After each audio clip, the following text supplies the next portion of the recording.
காலிஃப்ளவரை உப்பு மஞ்சத்தூள் போட்டு கொஞ்சம் நேரம் சுடு தண்ணியில் போட்டு அதை எடுத்துக்கணும். அதுக்கப்புறம் இந்த சிக்கன் ஃப்ரை மசாலா இல்லை சிக்கன் சம்மந்தப்பட்ட மசாலாக்களை போட்டுக்கணும்.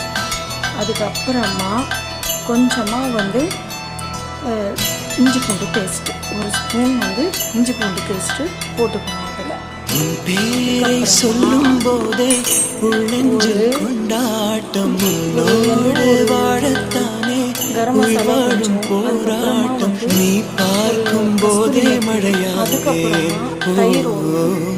உன் அன்பில் கண்ணீர் துளியாவே லெமன் நீ இல்லை என்றால் என்னாவே நெருப்போடு வெந்தே மண்ணாவே வந்து சின்ன ஸ்பூனு, அதனால் நான் கொஞ்சமாக தான் போட்டிருக்கேன். அந்த டேபிள் ஸ்பூன் வந்து சில்லி பவுடர்,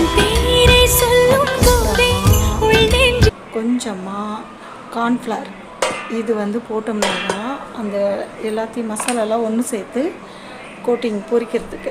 அதுக்கப்புறம் இந்த பொரிக்கிறதுக்கு தேவையான அளவு உப்பு போட்டுடணும்.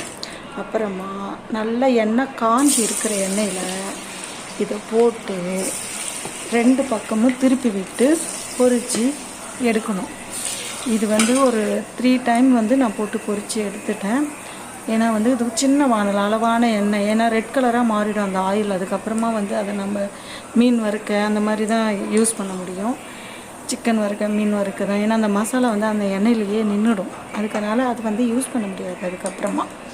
அதனால் இது வந்து கிள்ளி போட்டு சாம்பார் எல்லாத்தோடையுமே வந்து சூப்பராக இருக்கும். ஈவினிங் ஸ்நாக்ஸாகவும் பசங்களுக்கு அழகாக தரலாம். செஞ்சு பாருங்கள் நீங்களும். Thank you friends.